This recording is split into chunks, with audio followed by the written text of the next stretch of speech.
Bonjour tout le monde. Aujourd'hui, pour notre première capsule vidéo sur le français, nous allons parler du schéma narratif.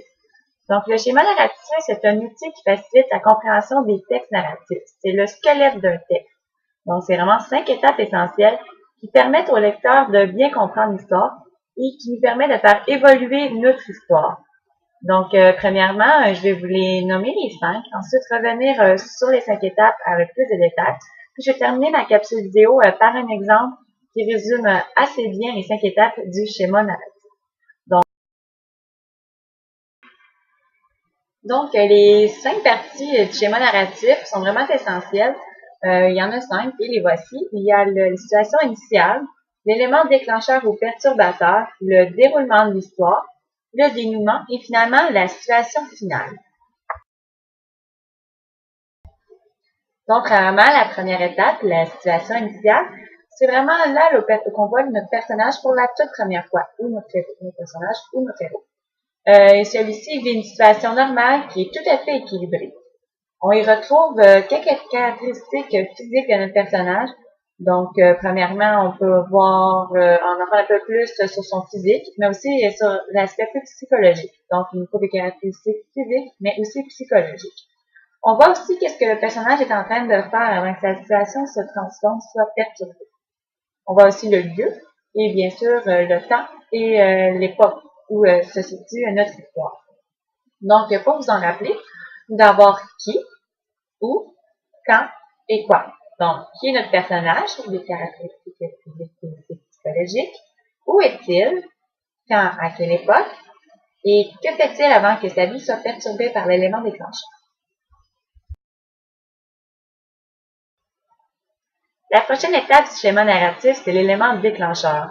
Donc, c'est un événement ou un personnage qui perturbe la situation d'équilibre que vit votre personnage. Donc, on s'en rappelle, dans la situation initiale, votre personnage est occupé. Et là, tout à coup, un élément déclencheur arrive.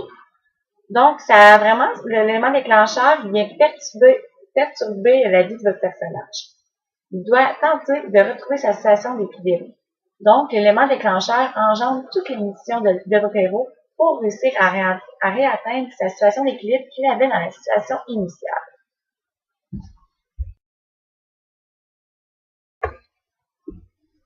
La troisième étape de notre schéma narratif, c'est le déroulement. Donc, le déroulement, c'est les diverses péripéties, on peut appeler cela aussi des actions, des événements, des aventures, qui permettent au personnage de poursuivre sa quête.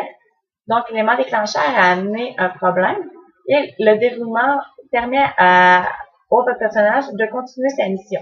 Donc, c'est plein de péripéties qui arrivent au personnage pour que votre histoire soit aussi passionnante à lire. Donc, dans l'exemple plus tard, je vais vous en montrer des exemples de péripéties qui pourraient arriver à votre personnage. La quatrième partie du schéma narratif, c'est le dénouement. Donc, c'est le moment où le personnage réussit ou bien échoue sa mission. Donc, suite au déroulement des quêtes, des actions, des péripéties, c'est vraiment au dénouement qu'on voit si le personnage a bien réussi ou bien si malheureusement il a échoué sa mission.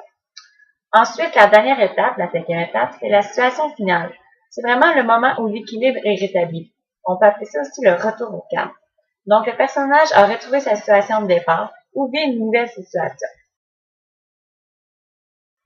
Donc, dans la situation finale, on voit vraiment le personnage retourner dans son élément premier.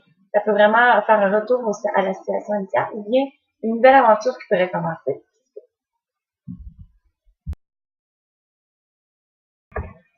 Donc, maintenant qu'on a vu les 5 étapes du schéma narratif, je vais vous faire un petit exemple qui s'est fait sur la structure des 5 étapes que nous avons vues. Mon exemple, c'est l'histoire de Cendrillon. J'ai pris cet exemple-là sur le site d'Alloprof. Donc, vous pouvez aussi aller voir le texte sur Alloprof si vous voulez voir la version écrite. Donc, l'histoire de Cendrillon. La situation initiale. Depuis la mort de son père, Cendrillon est au service de sa belle-mère et des filles de sa vie. Élément déclencheur, toutes les filles du royaume sont invitées à un bal donné par le prince et Cendrillon veut y aller aussi. Ensuite, l'étape du déroulement. Donc, il y a plusieurs étapes, il y a plusieurs péripéties qui arrivent à Cendrillon. Premièrement, Cendrillon aide ses sœurs à se préparer pour le bal. Ensuite, laissé seul à la maison, Cendrillon se fait offrir un carrosse et des habits par sa fée marraine.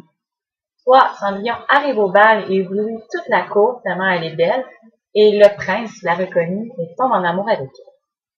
Ensuite, l'autre péripétie, c'est que Cendrillon quitte principalement le bal sur les 12 coups de minuit et dans sa hâte, elle perd un de ses souliers. Donc, l'étape du dénouement. Le prince désire plus que tout retrouver cette femme inconnue dont il est tombé amoureux. Donc, il fait essayer à toutes les femmes du royaume la chaussure de Cendrillon. Et finalement, seul Cendrillon réussit à l'enfiler, démontrant qu'elle est bien inconnue que recherche le prince. Ensuite, la dernière étape qui est la situation finale. Cendrillon quitte la maison pour aller au palais et parie de beaux habits et fournis par sa marraine. Elle épouse le prince et a plusieurs enfants. Donc, c'est tout pour cette première capsule vidéo sur le schéma narratif. D'autres capsules viendront par la suite et bon travail!